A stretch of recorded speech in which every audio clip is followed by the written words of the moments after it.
जय हिंद साथियों, आप सभी का स्वागत है आपके अपने चैनल अस्कराज स्टडी में। और मैं हूं अस्कराज। आज हम लोग पढ़ने वाले हैं परिवहन तंत्र के बारे में पढ़ने वाले। आज ये पूरा वीडियो देख के जाइएगा, एक भी पॉइंट आपका छूटना नहीं चाहिए किसी भी कोने से। आइए देखते हैं। सबसे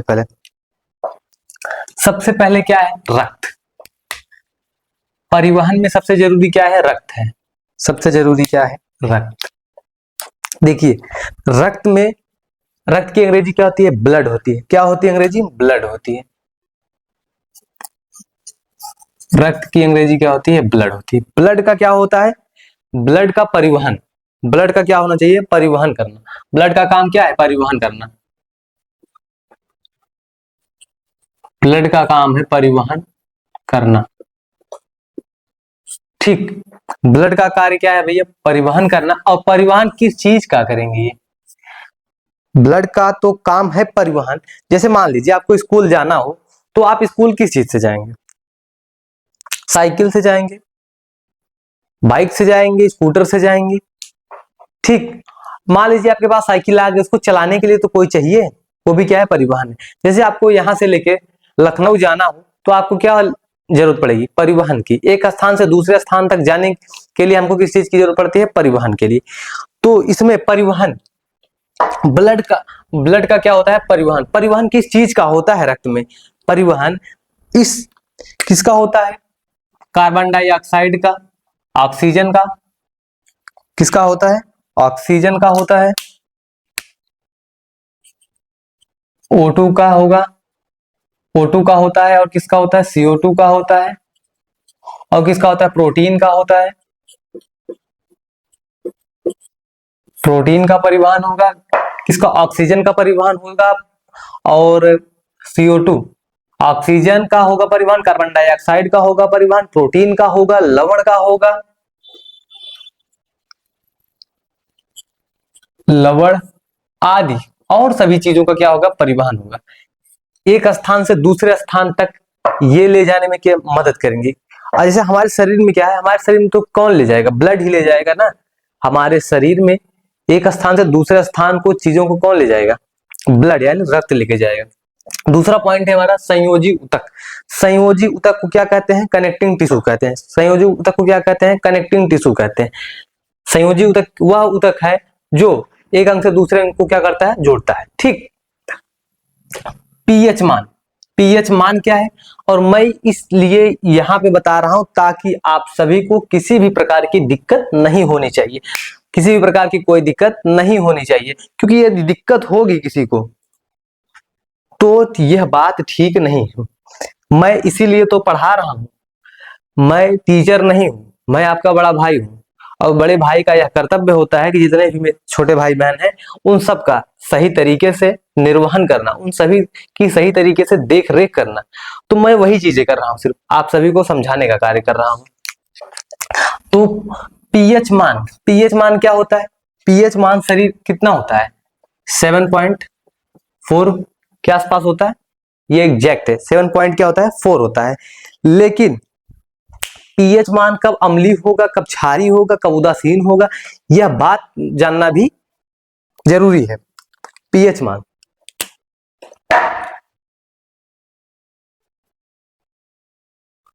यहां पे लिख देते हैं हम लोग पीएच मान। ठीक, जब ये एग्जैक्ट 7 पे होगा, जब ये एग्जैक्ट 7 पे होगा, किस पे होगा? जब ये एग्जैक्ट 7 पे होगा तो क्या होगा? उदासीन होगा। क्या होगा? उदासीन। जब ये एग्जैक्ट 7 पे होगा तो ये क्या होगा? ये उदासीन होगा। इसके बाद ये अम्लीय कब होगा और क्षारीय कब होगा? जब ये 7 से अधिक, 7 से अधिक होगा तो क्या होगा? क्षारीय होगा। 7 से अधिक होगा तो ये क्या होगा? क्षारीय होगा। और ये 7 से अगर कम होगा तो अम्लीय होगा। क्या होगा? अम्लीय होगा। क्या होगा भैया? अम्लीय होगा। तो हमारे शरीर का जो पीएच मान है, वैल्यू है, वो क्या है? अम्लीय है कि क्षारीय है? हमारे ये क्या है? क्षारीय है। ये क्या है? क्षारीय है। और एक बात, जैसे कहते हैं कि पुरुषों की तुलना में महिलाओं का ब्लड आधा लीटर कम होता है। बताएं किस लिए कम होता है?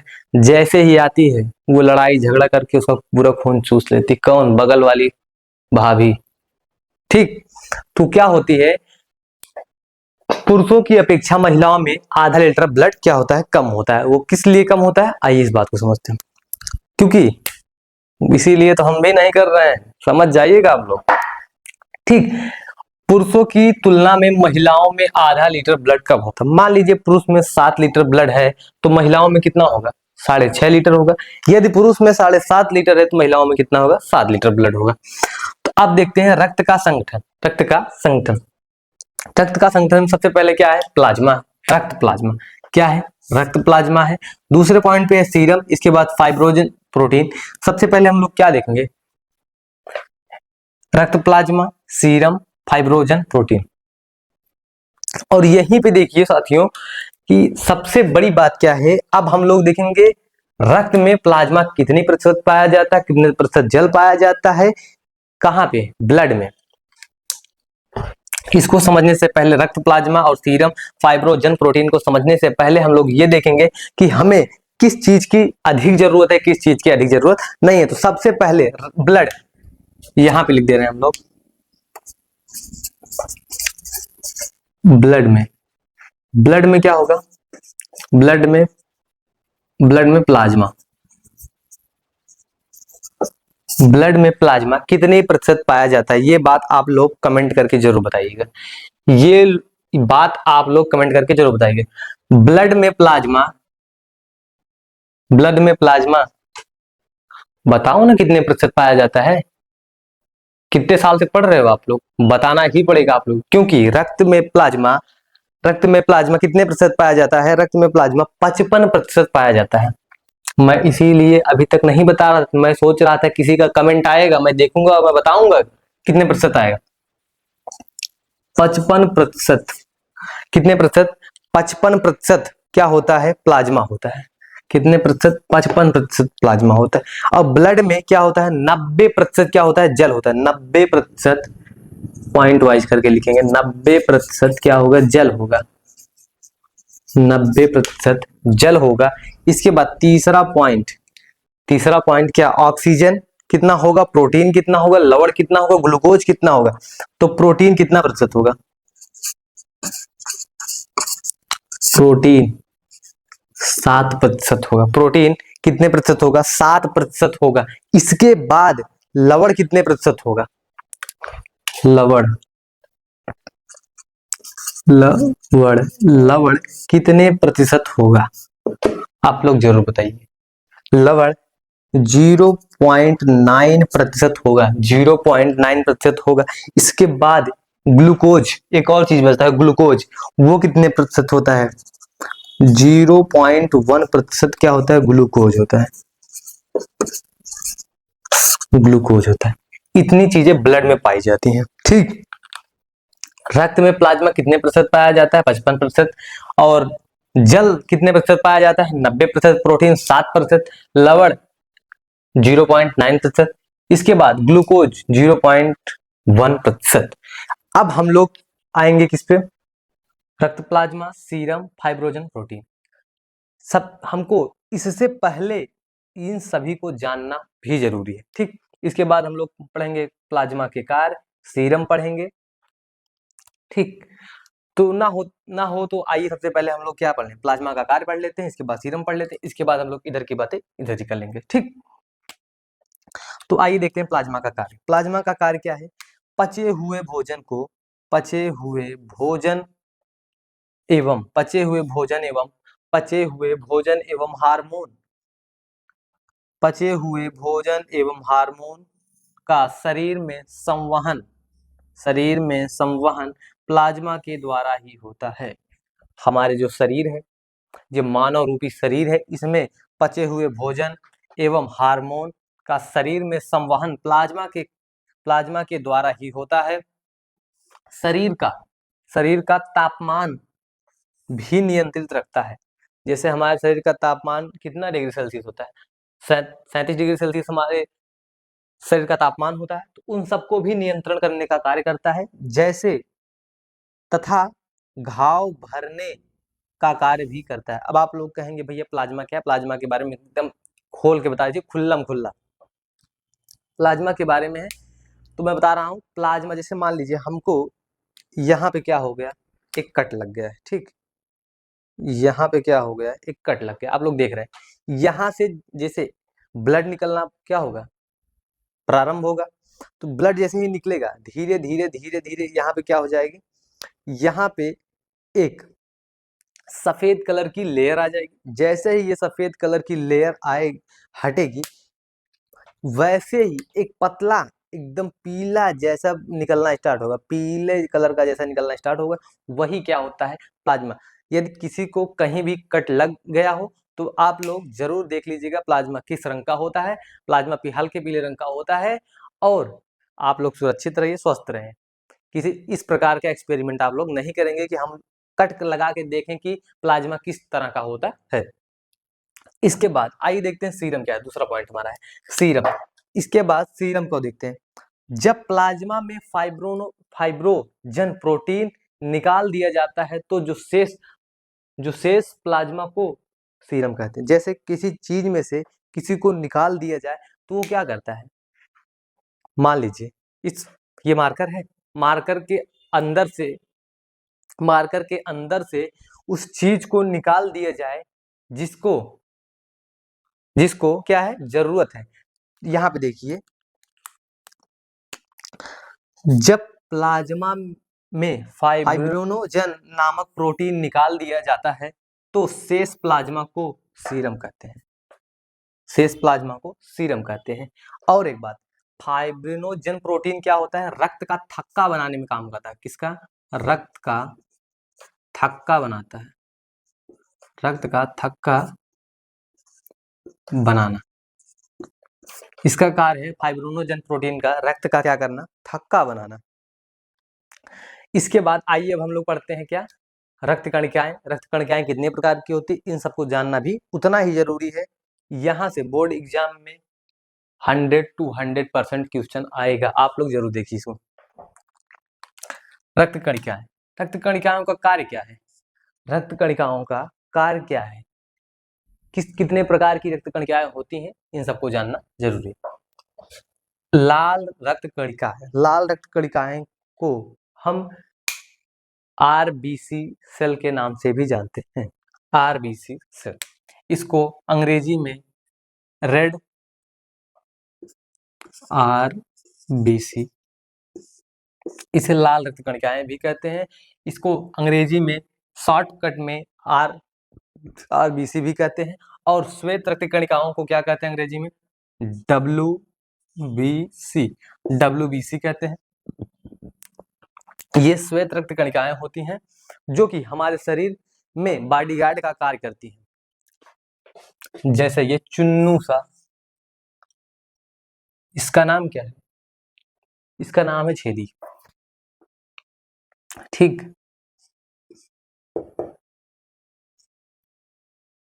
ये कौन है, छेदी है। इसकी लहर, मलेरिया डेंगू मुझे इसलिए हो जाता है कि हमारे शरीर में छोटे मोटे कण कहीं से धूल की मदद से, किसी के सहायता से, किसी भी प्रकार से चले जाते हैं, वो सब क्या हो जाते हैं, तब हम लोग क्या हो जाते हैं, बीमार हो जाते हैं। यदि हमारा डब्ल्यूबीसी मजबूत रहेगा, बॉडीगार्ड हमारे शरीर का प्रतिरक्षा तंत्र मजबूत रहेगा, तो क्या होगा, हमारे शरीर को कुछ नहीं होगा। तो इसे बॉडीगार्ड के नाम से भी जानते हैं, ठीक, बॉडीगार्ड। जिस प्रकार हम लोग घरों की सुरक्षा के लिए बॉडीगार्ड को रखते हैं, उसी प्रकार हमारे शरीर को सुरक्षा के लिए उतना ही जरूरी है क्या, डब्ल्यूबीसी, ठीक। अब ये कौन सी बला आ गई, बिम्बाणु, क्या ये कौन सी समस्या खड़ी हो गई भैया, समस्या ये है, इसी को कहते हैं प्लेटलेट। हमको मलेरिया काहे होता है, यही हमारा क्या हो जाता है, डाउन हो जाता है, यानी कम हो जाता है, तो इसको क्या कहते हैं, प्लेटलेट, ठीक। इसको क्या कहते हैं, प्लेटलेट। इसको क्या कहते हैं, प्लेटलेट, प्लेटलेट। इसको क्या कहते हैं, प्लेटलेट कहते हैं।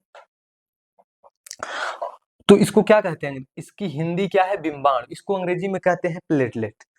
तो इसके आगे हम लोगों ने देखा, इससे पहले हम लोगों को देखा कि श्वेत रक्तकण क्या है और लाल रक्तकण क्या है, और तीसरा हमारा पॉइंट था प्लेटलेट। अगर प्लेटलेट कम हो जाता है तो हम बीमार पड़ जाते हैं, हमको मलेरिया हो जाता है, डेंगू हो जाता है, टाइफाइड हो जाता है।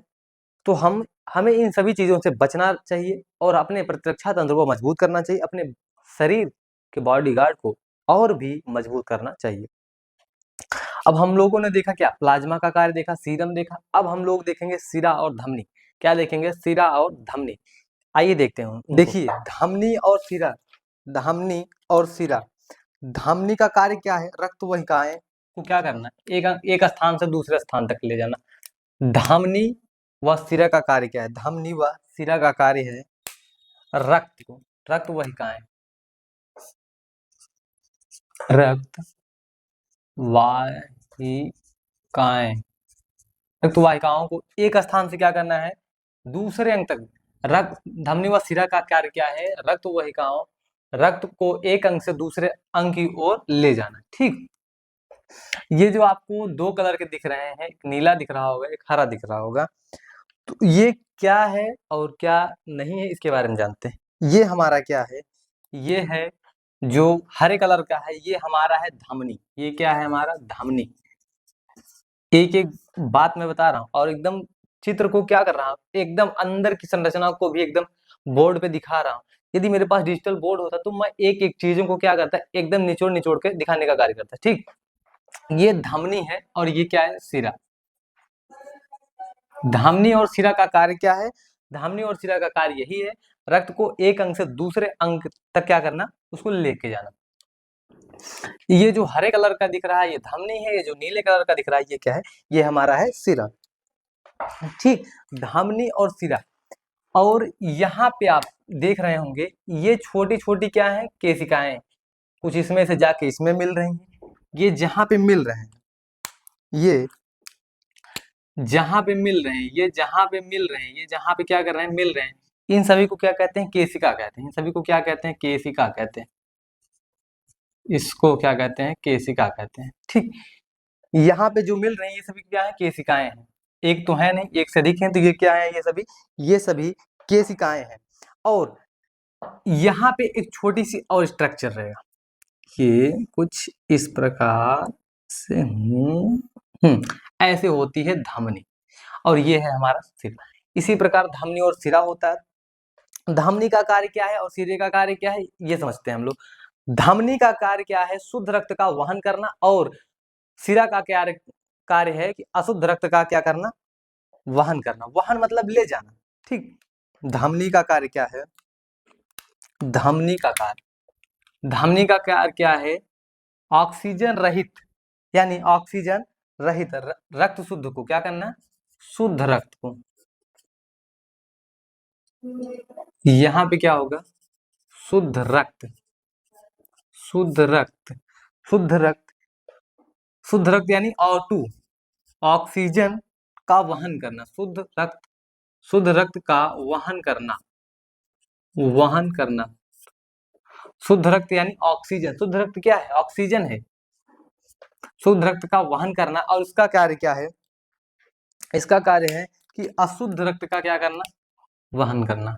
अशुद्ध में क्या आएगा, CO2, कार्बन डाइऑक्साइड का वहन करना, शुद्ध रक्त में से किसका, ऑक्सीजन का वहन करना, और रक्त में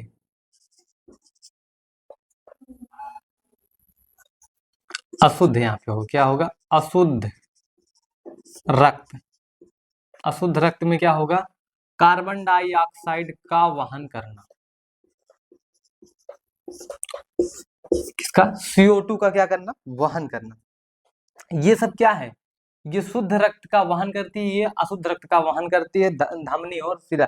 मैंने इसलिए इसको बता दिया क्योंकि इसका कार्य और आगे भी है। यदि धमनी और सिरा आप लोग नहीं जानेंगे तो आप लोगों को ये बात समझने में बहुत कठिनाई होगी। आइए हम सब लोग सबसे पहले क्या देखते हैं, मानव हृदय। मानव हृदय देखेंगे, इसके बाद ये जो मानव हृदय का संरचना बनी है, एक बार मैं इसे और फिर से आपको बना के दिखाऊंगा ताकि आप लोग को समझ में आए कि ये मानव हृदय किस प्रकार से है, और इसका नामांकन भी एक एक करूंगा। ठीक, आइए देखेंगे मानव हृदय। मानव हृदय का कार्य है, मानव हृदय, मानव हृदय एक शक्तिशाली अंग है। जो मानव का हृदय है वो एक शक्तिशाली और खोखला मांसल अंग है। ये मांस से बना है, इसमें हड्डियां नहीं पाई जाती हैं। ये बात ध्यान से सुन लीजिएगा। मानव हृदय एक शक्तिशाली खोखला मांसल अंग है। दोनों फेफड़ों के बीच में थोड़ा सा बाईं ओर, ये क्या है हमारा, ये दायां है और ये बायां है, ये राइट है और ये लेफ्ट है। राइट लेफ्ट में उनको कंफ्यूजन होती है जो बच्चा सीबीएसई बोर्ड से पढ़ा होता है, उसको दायां और बायां समझ में नहीं आता है। अगर वो गांव में कहीं चला गया, उसको दायां और बायां कोई चाचा जी बता दिए हैं तो वो बिल्कुल समझ नहीं पाएगा। उसको राइट और लेफ्ट जब तक नहीं बताएंगे तब तक उसको कंफ्यूजन रहेगी। इसलिए मैंने कंफ्यूजन को यहाँ पे क्या कर दिया, दूर कर दिया, राइट और लेफ्ट। ठीक, दोनों फेफड़ों के बीच में बाईं ओर स्थित होता है। कौन सी ओर, बाईं ओर। यानी भैया लेफ्ट में क्या होता है, हल्का सा धंसा होता है। और यह एक पंप की तरह कार्य करता है। जैसे हम लोग को क्या हुआ, पंप मतलब क्या, अगर हम कह दें कि भैया हमको पानी निकालना है, पानी निकालना है पंप से, यानी जो पंप सेट होता है हमारे यहाँ, आप कहेंगे भैया हम पानी कहाँ से निकालेंगे, हम जाएंगे नल का सर्दी चला लेंगे, वहां से पानी निकाल लेंगे। कुछ लोग कहेंगे सर हम ट्यूबवेल चला लेंगे। तो यहाँ भैया ट्यूबवेल नहीं चलाना है। ठीक, यहाँ पे ट्यूबवेल नहीं चलाना है। यह एक पंप की तरह कार्य करता है जो शरीर के सभी हिस्सों में रक्त पंप करता है। जिस प्रकार हम लोग पंप सेट से निकालते हैं, पानी को पुश किया जाता है, दबाते हैं, इसके बाद वो पानी ऊपर आता है, उसी प्रकार से ये भी धक धक करता है। धक धक के जो धड़कने हैं, इसका क्या नाम है आप लोग कमेंट बॉक्स में जरूर बताइएगा। मैं नहीं तो जाते जाते इसका आंसर देके जाऊंगा, मैं इसका क्या करूंगा, आंसर देके जाऊंगा। ये रक्त क्या करता है, एकदम पंप की तरह कार्य करता है।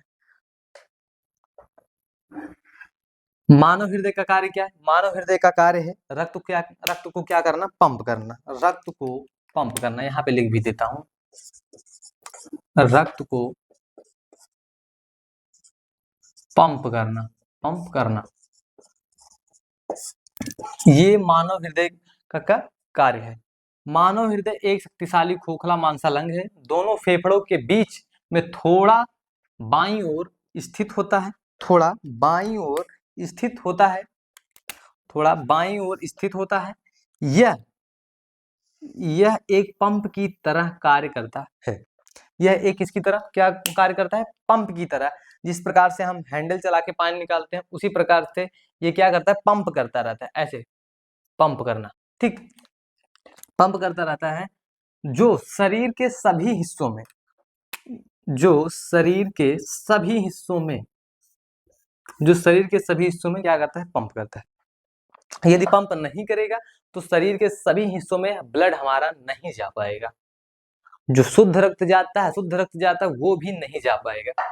अब शुद्ध रक्त किस प्रकार जाएगा, अशुद्ध रक्त किस प्रकार जाता है और कहां से ये उत्पन्न होते हैं, इसको भी जानना जरूरी है।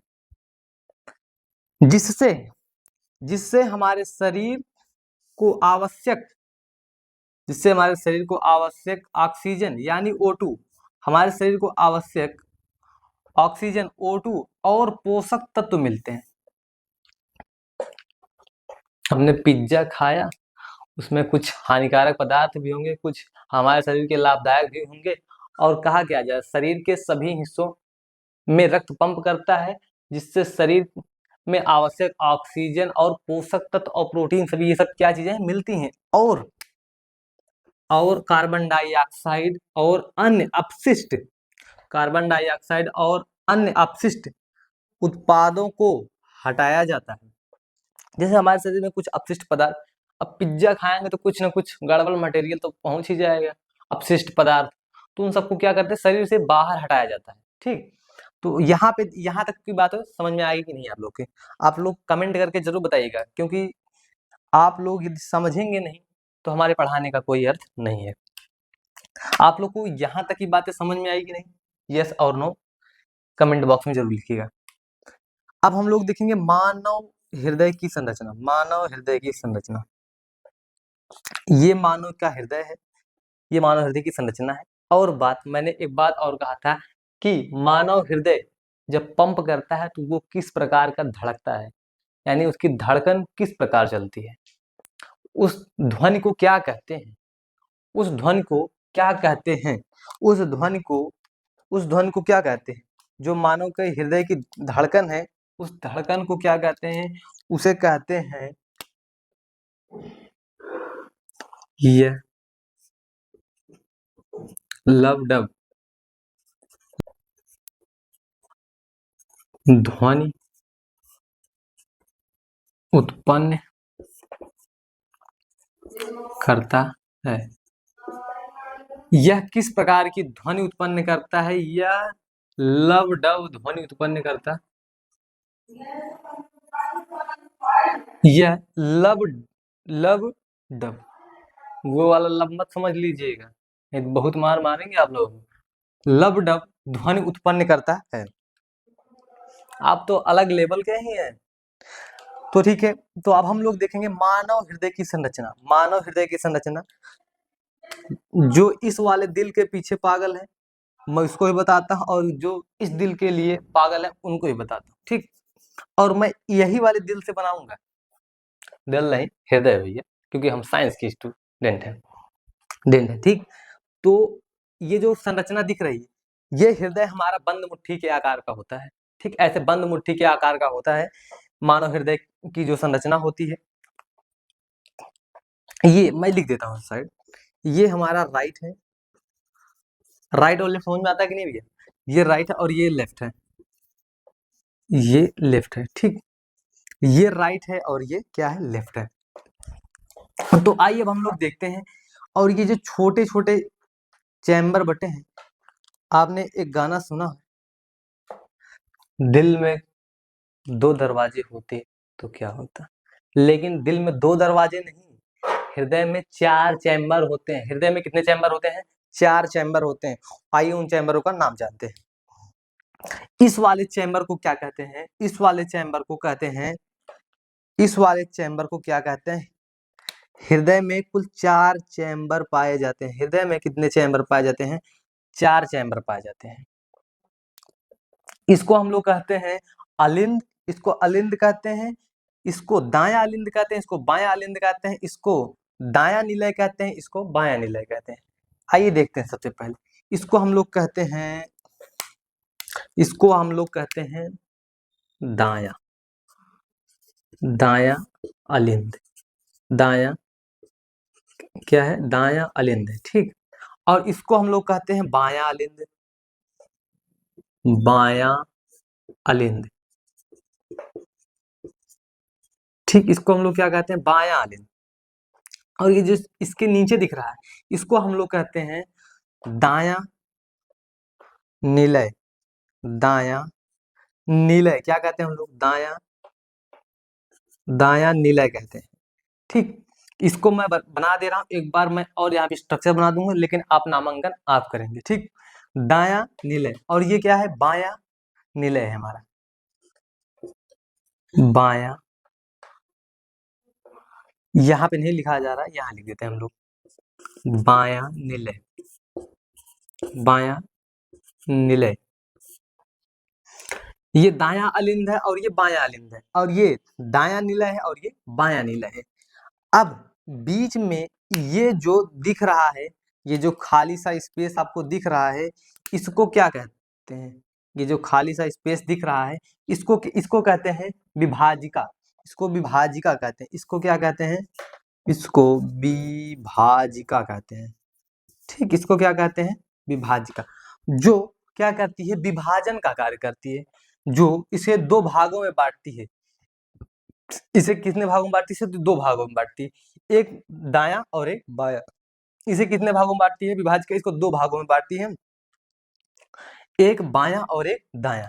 और यहाँ पे पूछा जाता है, यहाँ पे पूछा जाता है कि, यहाँ पे पूछा जाता है कि यहाँ की दीवारें अधिक मोटी क्यों होती हैं, अधिक मोटी क्यों होती है, यहाँ की दीवारें अधिक मोटी होती है। यहाँ की दीवारें अधिक मोटी क्यों होती हैं? आप लोग इसका आंसर सोचते रहिए, मैं जाते जाते इसका आंसर भी बता के जाऊंगा। और ये जो विभाजिका है, विभाजिका का कार्य क्या है? विभाजिका का कार्य मैं लिख देता हूं भैया। विभाजिका का कार्य है, विभाजिका क्या कार्य है? शुद्ध व अशुद्ध रक्त को, शुद्ध व अशुद्ध रक्त को मिलने से रोकना। विभाजिका का कार्य है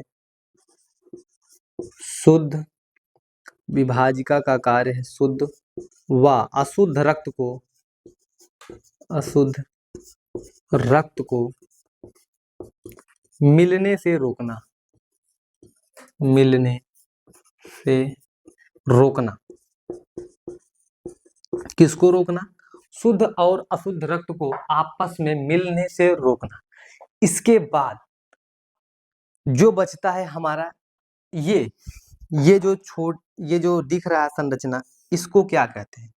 इसको क्या कहते हैं? इसको वलनी कहते हैं। इसको क्या कहते हैं? वलनी कहते हैं। इसको क्या कहते हैं? वलनी। इसको हम लोग क्या कहते हैं भैया? इसको वलनी कहते हैं। आइए इस डायग्राम को एक बार मैं यहाँ छोटे से जगह में बना देता हूँ, नहीं तो कहिए तो हम यहीं भी बना देते हैं छोटे से जगह में, लेकिन नामांकन आप लोग करेंगे। मैं उस वाले हृदय से बनाऊंगा जिसे हम लोग दिल कहते हैं। ठीक, दिल ना होता तो क्या होता। ठीक, आइए हम लोग उस वाले दिल से बनाते हैं इस डायग्राम को। ठीक, ये जो मुट्ठी के बंद आकार का वही दिल हम बनाएंगे। ठीक,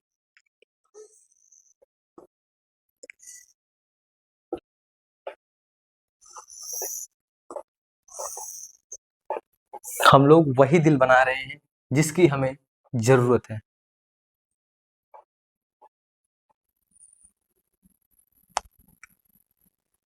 हम लोग वही दिल बना रहे हैं जिसको हमको जरूरत है। ठीक, और यहाँ पे ये ऐसे अलग हुए रहते हैं। ठीक, इसके बाद अगर ये बात आपको नहीं समझ में आएगी तो मैं आपको एक ऐसा कॉन्सेप्ट दूंगा जिससे इसको बनाने की आपको जरूरत ही नहीं पड़ेगी पेपर में। एक ऐसा कॉन्सेप्ट दूंगा, यदि आप उसे ही बना देंगे तो एग्जामिनर आपके एक भी नंबर नहीं काटेंगे। तो ये आपका चित्र बन के रेडी होने वाला है, तो आप लोग इसको देखिए जरूर। आप लोग इसको देखिए जरूर कि आपका चित्र क्या होगा, बन के रेडी होने वाला है। ठीक, ये आपका चित्र क्या है? बन के रेडी होने वाला है। ठीक, ये आपका चित्र बन के रेडी होने वाला है। इसके बाद यहां से एक और संरचना निकली होती, इसे कूपिका, इसको क्या कहते हैं? जो नली निकली है, इसको कुछ इस प्रकार से, सॉरी यहाँ पे गलती हो गई,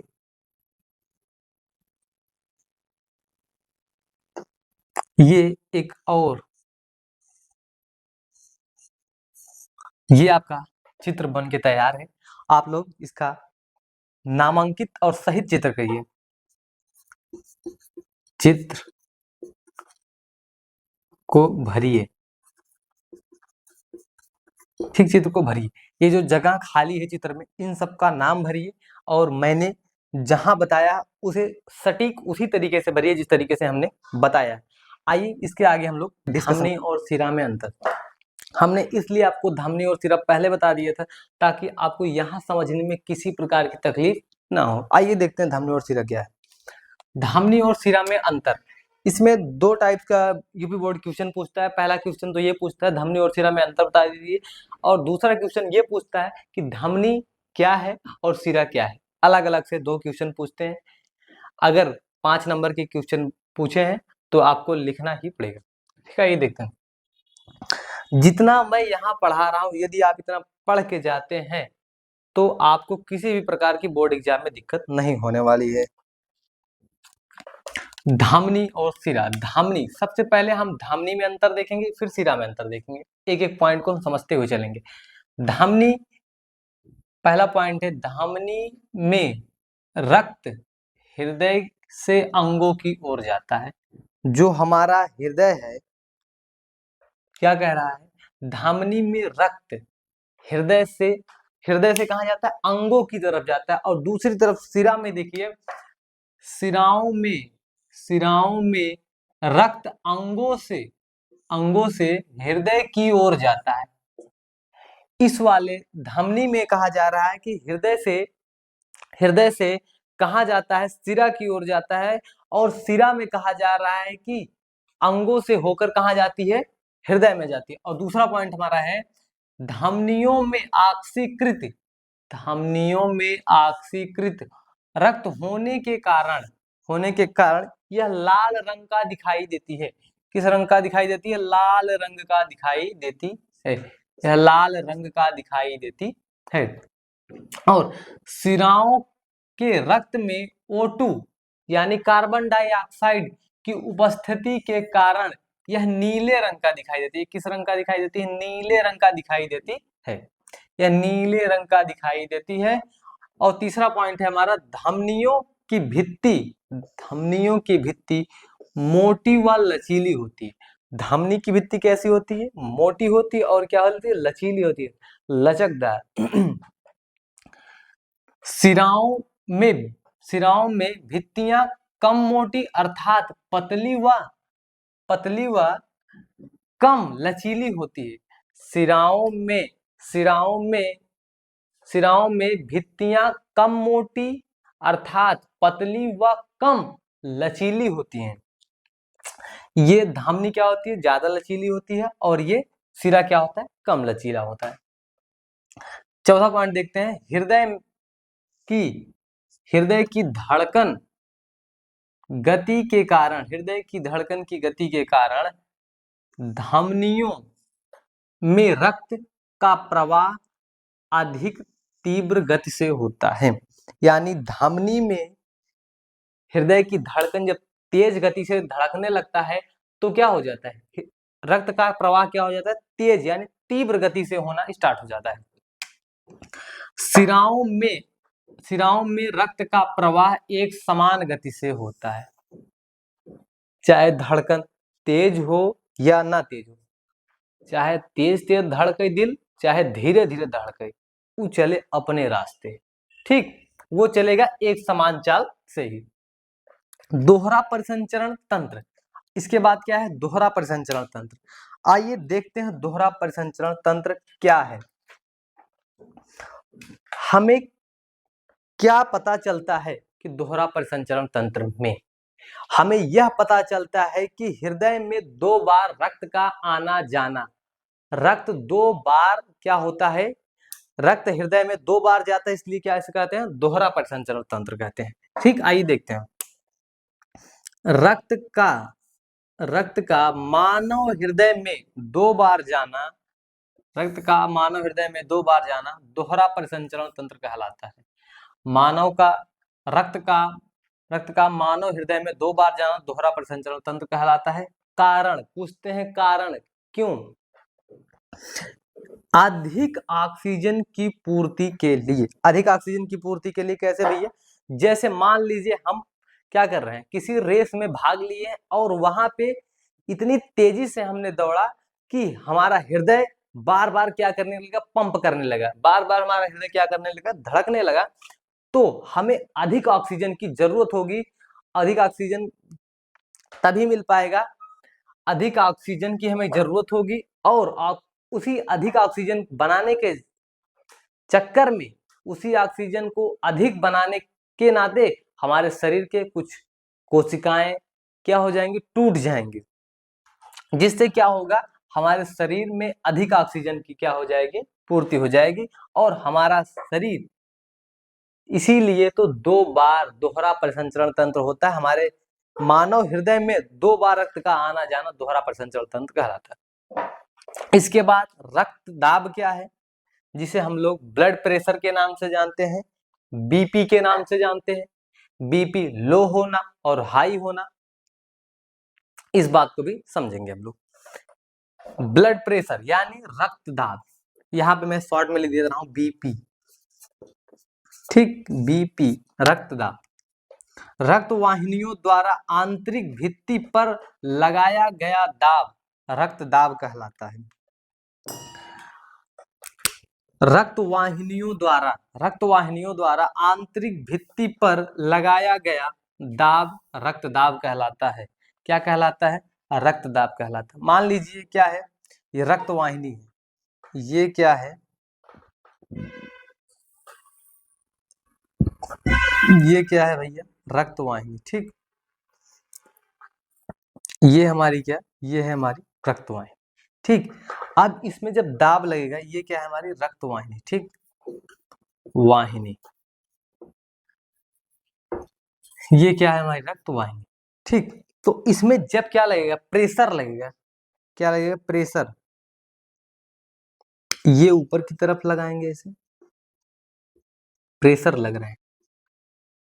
ठीक, इसमें क्या लग रहे हैं? प्रेशर लग रहे हैं, रक्त दाब।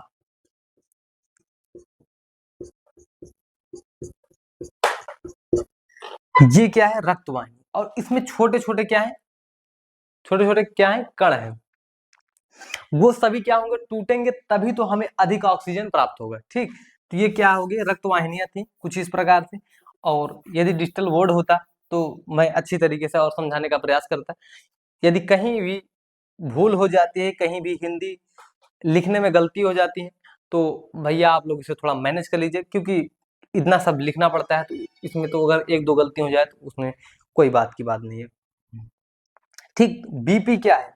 रक्तदाब, ब्लड प्रेशर, यही था।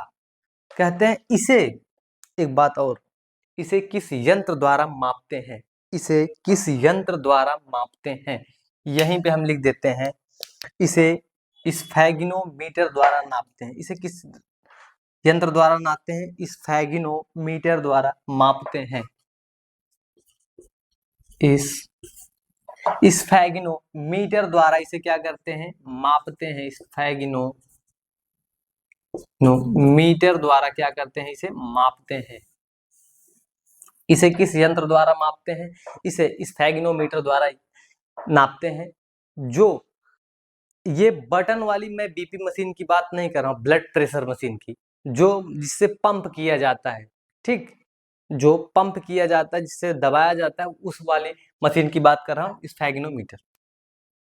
ठीक, जो पादप में परिवहन होता है, पादप में परिवहन जल में परिवहन होता है, और यह परिवहन भोजन तथा दूसरे पदार्थों का स्थानांतरण करता है। ये बात कुछ समझ में नहीं आई होगी।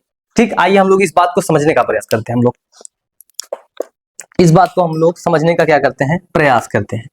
मान लीजिए ये क्या है? ये कोई क्या है? ये कोई पौधा है। ठीक, ये कोई क्या है? पौधा है। ये कोई पौधा है, और ये पौधे की क्या है? ये सभी जड़ें हैं। ये सभी पौधे की क्या जड़ें? ये सभी पौधे की क्या है? जड़ें हैं। और ये पौधे की क्या है? पत्ती है। ये पौधे की क्या है? पत्ती है।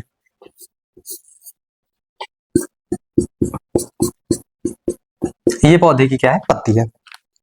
ये पौधा है, ये पौधे की क्या है? पत्ती है। इसमें दो प्रकार के ऊतक पाए जाएंगे, एक तो जाइलम होगा, दूसरा क्या होगा? फ्लोएम होगा। आइए देखते हैं। सबसे क्या होगा? दो ऊतक होंगे, ऊतक पाया जाएगा इसमें। क्या होगा? ऊतक। और ये क्या करेगा? ठीक, और ये क्या है? मूल रोम है। क्या है? मूल रोम। मूल रोम है। ये क्या है? मूल रोम है। ये क्या है? मूल रोम है। ये क्या है? मूल रोम। मैं इसे इस साइड लिख देता हूं, ताकि यहाँ पे जो मैं लिखना चाह रहा हूं, आप लोगों को समझाना चाह रहा हूं, ये इधर हो जाए। ये क्या है? ये सब मूल रोम है। ये सब क्या है? मूल रोम। ये सब क्या है भैया? मूल रोम है। ठीक, ये सब क्या है? मूल रोम है। और ऊतक में यहां पे क्या होगा? जाइलम होगा। यहां पे क्या होगा? यहां पे क्या होगा? जाइलम। जाइलम। यहां पे क्या होगा? जाइलम। यहां पे क्या होगा? फ्लोएम। यहां पे जाइलम होगा, यहां पे क्या होगा? फ्लोएम। ठीक, जाइलम और क्या होगा? यहां पे फ्लोएम। जाइलम किसका संवहन करेगा? जाइलम जल का संवहन करेगा। जाइलम किसका संवहन करेगा? जल का संवहन करेगा। जाइलम किसका संवहन करेगा? जल का संवहन करेगा। जाइलम जल का संवहन करेगा। जाइलम किसका संवहन करेगा? जाइलम जल का संवहन करेगा। और फ्लोएम खनिज तत्वों और खनिज लवणों का क्या करेगा? संवहन करेगा। खनिज लवणों का क्या करेगा? संवहन करेगा। क्या करेगा? संवहन करेगा। खनिज लवणों का क्या करेगा? वहन करेगा। खनिज लवणों को क्या करेगा? संवहन कहिए या वहन कहिए, दोनों चीज एक ही है। ठीक, संवहन मतलब ले जाना, वहन मतलब भी क्या होता है? ले जाना। ठीक, लेकिन वाहन यहाँ पे सही सटीक बैठेगा। जल का वहन करना और खनिज लवणों को क्या करना? वहन करना। यहां तक बात किसको समझ में आई, किसको नहीं समझ में आई, ये बात भी बताना ना भूले, क्योंकि ये फ्लोएम उतक का क्या करेगा? संवहन करेगा। और ये जाइलम उतक का क्या करेगा? संवहन करेगा। यहां पे हम लोग उतक भी लिख देते हैं, नहीं तो आप लोग कंफ्यूज हो जाएंगे। जाइलम उतक, जाइलम उतक लिख देते हैं, यहां पे फ्लोएम उतक लिख देते हैं। ठीक, आप लोग को यहां तक समझ में आया कि नहीं, ये बात आप लोग कमेंट बॉक्स में जरूर बता दीजिएगा। मिलते हैं किसी नेक्स्ट वीडियो में, तब तक के लिए अपने चैनल पर बने रहें, लाइक करें, कमेंट करें, सब्सक्राइब करें, बेल आइकन दबाना ना भूलें। और जहां कहीं भी आपको ना समझ में, आप लोग कमेंट करके सीधा पूछ सकते हैं। जय हिंद, जय भारत।